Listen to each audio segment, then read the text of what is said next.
voit un petit peu plus clair sur ce qui se passe aux urgences. On en a un petit peu parlé ce matin et je pense que vos éclairages vont venir utilement compléter ce que disaient Éric Ariger et Régis Aubry. Vous avez la parole. Merci. Les urgences. Voilà. Les urgences. Elles ont effectivement des priorités. Vu du terrain, il faut mettre en route des gestes qui sauvent les personnes qui arrivent.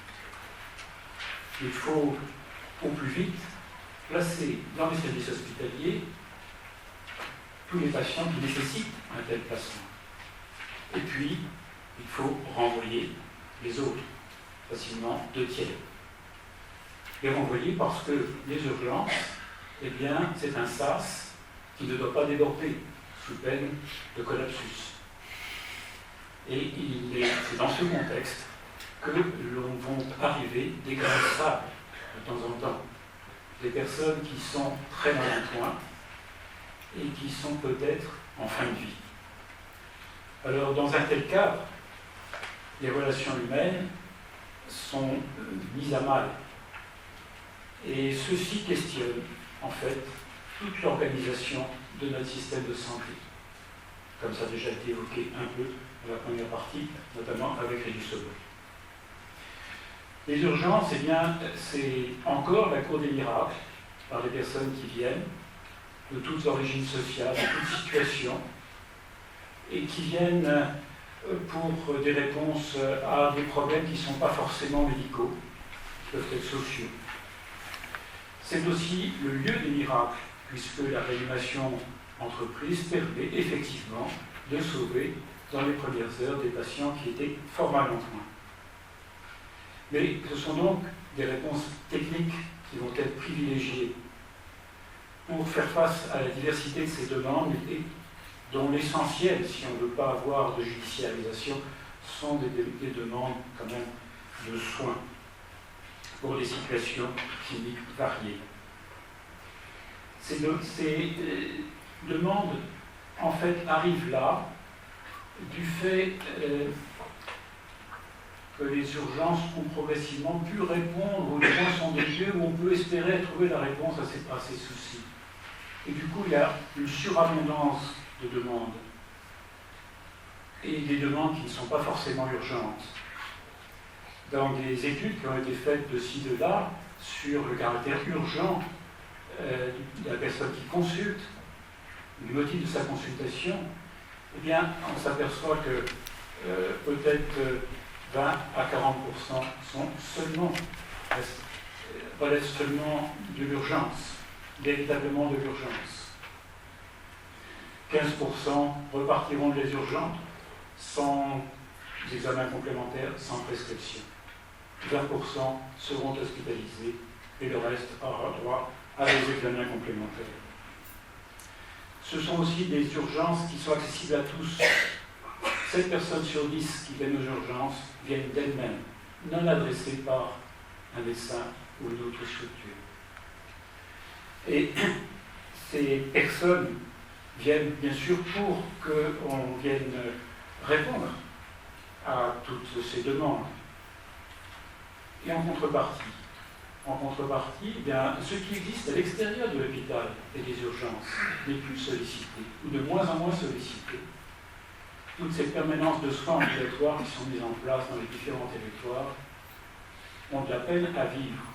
Et parfois, comme leur sollicitation est trop rare, eh bien, on les fait disparaître, renforçant alors dans un cercle vicieux l'appel aux urgences hospitalières.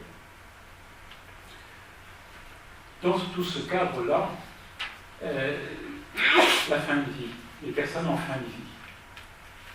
Je dis que c'était un grain de sable. Dans la ville où j'ai travaillé, Rouen, il n'est pas rare qu'il y ait plus de 300 passages d'urgence dans la journée, près de 100 000 dans l'année, avec des pics dans la soirée, en début de nuit, là où il y a plus d'inquiétude. Et pour ces 100 000 passages annuels, il y a à peu près 100 personnes qui vont décéder au cours de la même année, aussi des urgences. Selon les endroits, dans les études que j'ai pu relever, eh bien, c'est 0,1 à 0,5% des passages de l'urgence qui correspondent en fait à des fins de vie effectivement dans le cadre des urgences.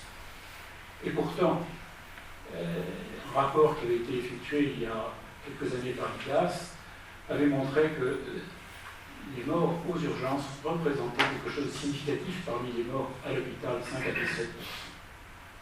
Il avait aussi montré le caractère éminemment variable des conditions de ces décès aux urgences.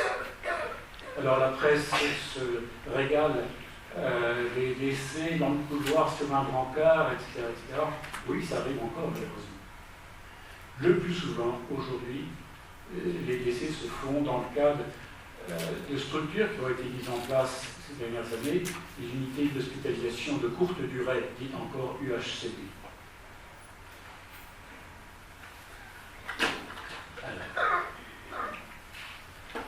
Qu'est-ce qui a conduit ces patients, ces personnes, à venir finir leur vie aux urgences? C'est évoqué déjà largement ce matin, notamment par M. Aubry. Mais rétrospectivement, quand on regarde le pourcentage de morts aux urgences selon leur origine, eh bien, 9 fois sur 10, elles viennent du domicile. Même s'il y a beaucoup de morts qui vont, en fait, de patients qui vont mourir, qui sont originaires des EHPAD, la prédominance reste le domicile et, de façon exceptionnelle, la voie publique. Mais c'est la question des personnes sans domicile fixe aussi qui est posée à cette occasion. Il est exceptionnel qu'il y ait eu au préalable un contact entre le domicile et la structure des urgences par le médecin traitant. Une enquête a été faite par les médecins de Pays de Loire et qui a montré aux surprises que 2 fois sur 10 seulement, il y a eu un contact. Ceci fait que l'hospitalisation, en fait, n'a pas été programmée. On revient sur les questions d'anticipation évoquées déjà. Elle n'a pas été programmée 9 fois sur 10. Et si bien que l'hospitalisation va passer par les urgences et selon la fluidité de fonctionnement des urgences, se conclure là ou bien aller un petit peu plus loin vers l'un des services hospitaliers. Car, bien souvent, l'hospitalisation est motivée par une dégradation progressive, non anticipée, d'une situation qui était chronique, un cancer avancé, une maladie cardiovasculaire ou respiratoire, bien plus souvent une dégradation brutale. Il y aurait donc théoriquement toute la place pour cette anticipation. Mais si la fin de vie se passe aux urgences, c'est qu'on n'a pas trouvé de place dans le service référent qui éventuellement suivait déjà cette personne, ni dans le service, s'il existe, de soins palliatifs. Personnellement, j'ai vécu, comme hématologue, ces situations où on me disait « mais il y a monsieur Intel qui est aux urgences, qui ne va pas bien, il faudrait pouvoir le reprendre ».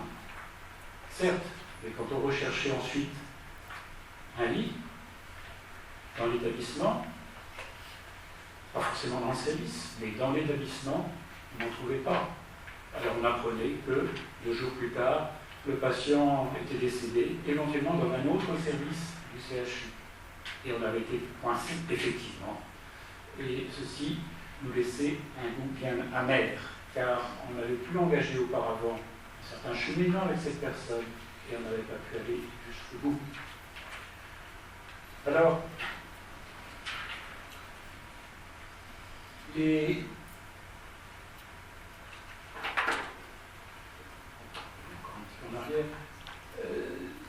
cette fin de vie va être une situation qui n'est pas d'emblée identifiée au service des urgences. Certes, dans un certain nombre de cas, on est informé par un courrier, par l'entourage, que vraiment on est en fin de vie. Mais la question se posera où et quand. Et on est en présence de ces hospitalisations de précaution par rapport à une judiciarisation qui était évoquée tout à l'heure. Mais en fait, plus souvent, des actes automatiques vont être mis en route, éventuellement déjà lors du transfert depuis le domicile par le SAMU, et le patient arrivera branché avec une perfusion et différents médicaments dont vous connaissez le caractère, en tout cas destiné à le maintenir, éventuellement à le réanimer. C'est dans ces cas que la situation est la plus difficile, car on va être pendant quelques heures, voire un peu plus, dans une disposition d'esprit de réanimation, d'essayer de faire passer le cap une fois de plus à ce patient. Et puis, forcé de reconnaître, après quelques heures, qu'on n'y arrive pas. Et alors, on va basculer de l'autre côté. C'est-à-dire, bon, on est en fin de vie, qu'est-ce qu'on fait?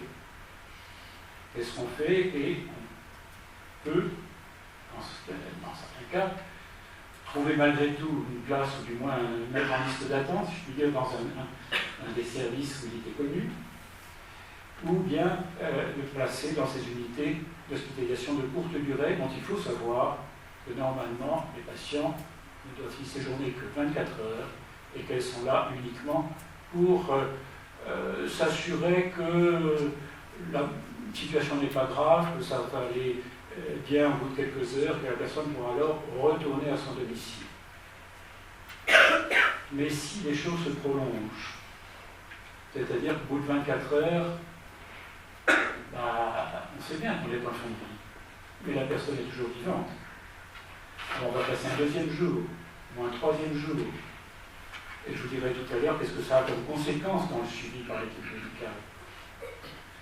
Peut-être qu'entre-temps, on nous aura dit « Ah, il y a une place disponible dans tel service. » Oui, mais est-ce qu'on va à nouveau transférer ce patient ailleurs alors qu'il y a un certain début de prise en charge par l'équipe soignante et médicale? Débat ouvert et réglé de façon très variable d'un établissement à un autre. Alors il y a bien des difficultés propres à la prise en charge de ces fins de vie aux urgences. Elles tiennent à la personne malade d'abord. Parce que vous doutez bien que ces personnes, elles ne sont pas connues des urgences. Quelques-unes sont déjà venues dans les semaines précédentes, mais la plupart du temps, elles ne sont pas du tout connues. On ne connaît pas leur environnement, on ne connaît pas les liens familiaux, et on ne connaît pas non plus la maladie. Certes, manifestement, on est en situation de maladie grave, pathologie grave, mais depuis quand? Quelle a été l'évolution? Comment ce patient a-t-il vécu cette maladie? Quelles sont ses perspectives personnelles? On ne connaît pas des traitements de réanimation qui viennent d'être entrepris. Qu'est-ce qu'ils ont déjà permis d'améliorer ou pas? Le cheminement de ce patient, de cette personne malade, reste totalement inconnu. Ce matin, on a évoqué le cheminement, les besoins spirituels, le cheminement religieux. On n'est pas du tout dans le cadre de ces urgences, dans ces préoccupations en début de compte. Les soignants, là, dans la cellule d'urgence, il y a du personnel fixe et du personnel qui tourne. Et comme c'est un service qui est ouvert 24 heures sur 24, il y a des rotations. Y compris parmi les médecins, peut-être, et comme parmi le personnel soignant, aides-soignantes et infirmières. Si bien que, quand le séjour se prolonge, les têtes changent. Et éventuellement, les façons d'appréhender cette situation clinique, cette personne. Certains auront une attitude, disons, plus palliative, et d'autres auront une attitude plus thérapeutique, agressive. Et ce va-et-vient entre différentes attitudes, il est incohérent, bien sûr, et mal vécu, mais il traduit aussi la culture présente parmi ces personnels des urgences de faire tout ce qui est possible pour passer le cap d'une situation grave. Alors, qui est le référent? qui est le médecin référent, qui va prendre des décisions, ce n'est pas toujours évident de savoir qui, effectivement, sera responsable compte tenu de cette permutation. L'organisation, je l'ai déjà évoqué, les urgences travaillent en flux tendu. Il ne faut pas laisser s'accumuler, sous peine d'avoir les gros titres du journal le lendemain, des patients aux urgences. Il faut absolument que les flux vers les services d'hospitalisation, vers la ville, etc., soient fluides. L'accueil des familles, ou selon les services d'urgence, il y a une salle dévolue à cet accueil ou pas. Et puis, qui sera disponible? Tout à l'heure, on a parlé de dialogue. Il faut une disponibilité bilatérale. Il faut une disponibilité des médecins. Vous comprenez que quand il y a une charge importante, la disponibilité n'est pas évidente. Mais il faut aussi une disponibilité des familles. Or, dans quel état d'esprit sont-elles là? Elles sont là pour, en espérant encore qu'on va passer le cap, pour la majorité d'entre elles. Certes, au bout de quelques heures, et peut-être d'entretien renouvelé, il y a un cheminement qui se fait, mais quand même, c'est pas évident, et là encore, c'est éminemment variable, selon les situations et selon les lieux. Et ce qui est certain, c'est qu'il n'est pas possible de rattraper, dans ce cadre de contraintes temporelles et spatiales, de rattraper le travail de préparation à la fin de vie, de préparation à la mort, qui n'aura pas été fait préalablement à domicile. Mais pas en quelques heures cela pourra se faire. Ce n'est pas non plus en quelques heures que l'on pourra mettre en place l'organisation nécessaire. Alors c'est dans ce cadre que se pose la question de limitation et arrêt des traitements actifs. On en sera parlé, on a déjà été parlé, il sera parlé davantage à d'autres moments de la journée. Je n'insiste pas juste pour dire que la faisabilité du respect de toutes les dispositions réglementaires dans le cadre des urgences est un culte de l'heure. C'est pas l'heure, on est ailleurs, et même si une fois sur 10 la question se pose aux urgences, elle ne peut pas se régler selon le cadre qui serait souhaitable de connaissance des directives anticipées, des collégialités, même si les uns et les autres disent, des pourcentages d'ailleurs variables, qu'ils ont connaissance qu'il y a des directives anticipées. Certes, ils prennent contact avec la famille, mais dans quelle mesure ils vont jusqu'à prendre langue avec elle pour décider après, eh bien ça c'est variable. Alors, de quoi témoignent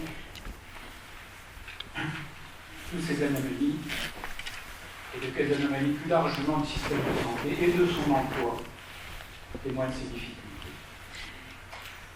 Je ne reviens pas sur l'encombrement des services d'urgence qui, en un mot, interroge le mode d'exercice en ville, mais aussi la prise en charge par notre système de santé des situations qui ne sont pas strictement sanitaires, en particulier des situations sociales.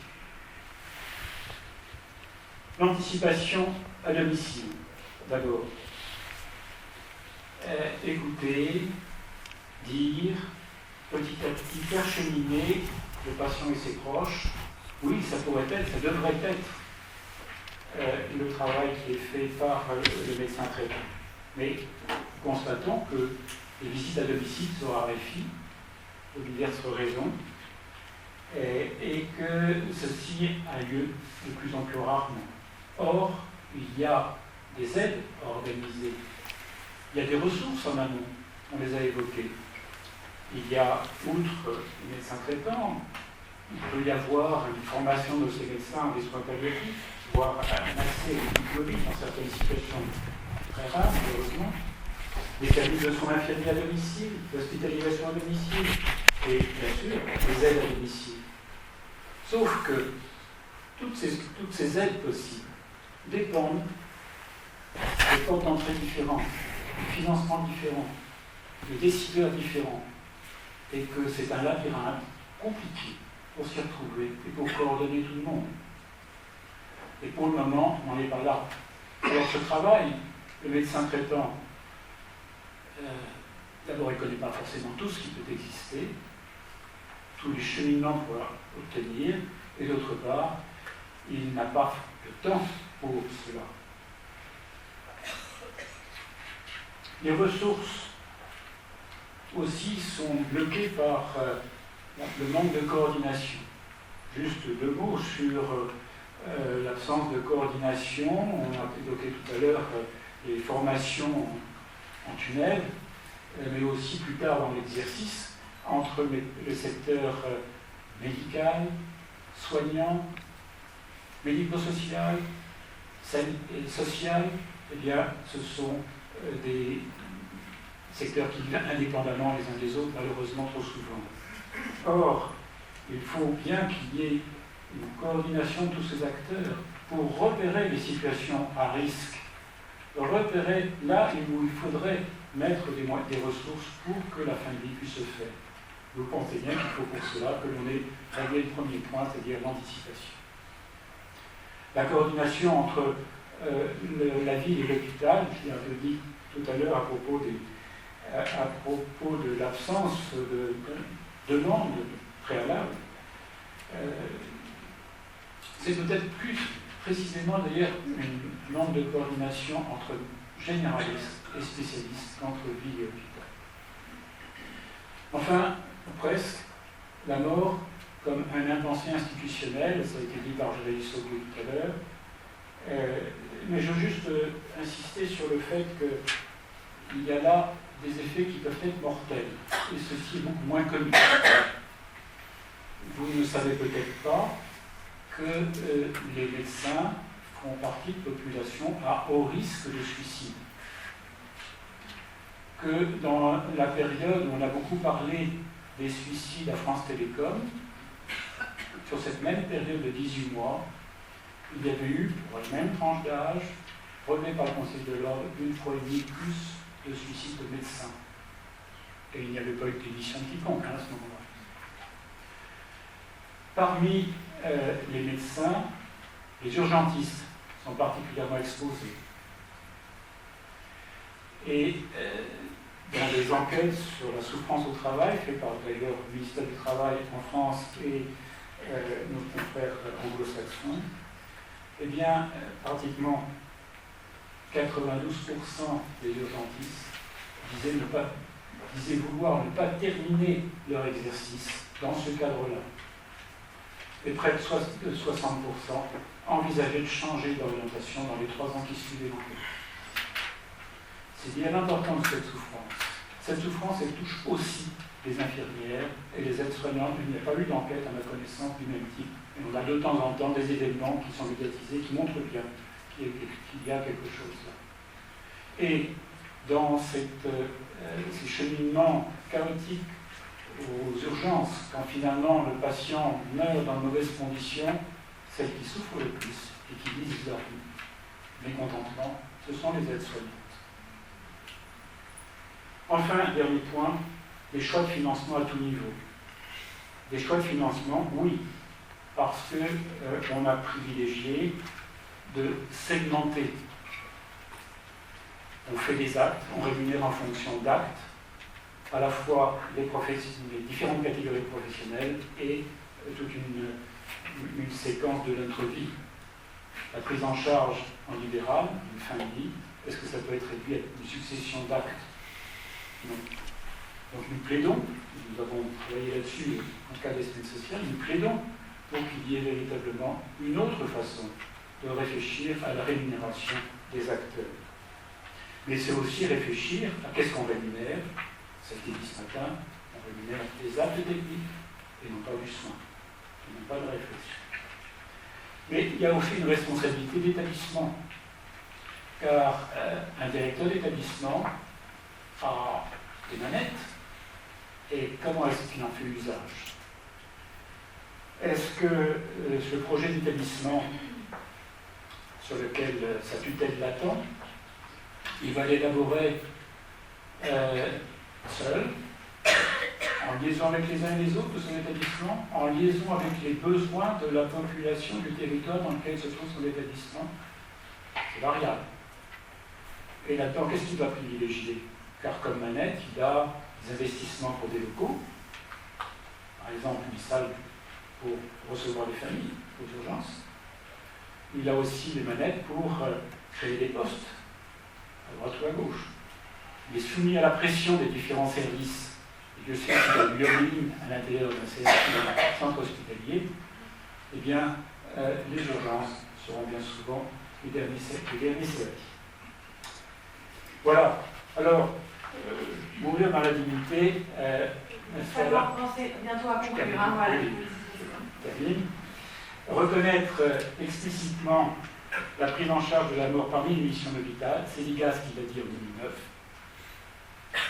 Agir en amont et en aval des urgences, autant qu'au sein des urgences. Et on a évoqué l'UHCD sur ce qui peut contribuer à des conditions de survenue irrespectueuses de la personne et de son entourage, évaluer, former, ça a déjà été dit. Mettre en œuvre aussi, par des choix financiers, je l'ai montré tout à l'heure, les dispositifs et lois existantes. Voilà, juste pour terminer, que nous ne soyons pas aujourd'hui dans le même cadre que ceci. Alors ceci, vous ne voyez peut-être pas bien, mais c'est le tour où l'on déposait, au cours du XIXe siècle, les enfants abandonnés à la porte de l'hôpital où j'ai exercé. Et vous voyez d'ailleurs la porte d'entrée sur la droite. Et il est mentionné qu'en 1831, il y a eu 900 enfants abandonnés qui ont été déposés là. Je n'ai pas pu savoir combien il y avait eu de naissances vivantes la même année. Je voudrais bien qu'on n'aille pas poser demain une plaque commémorative comme ceci sur les portes des urgences. Je vous remercie.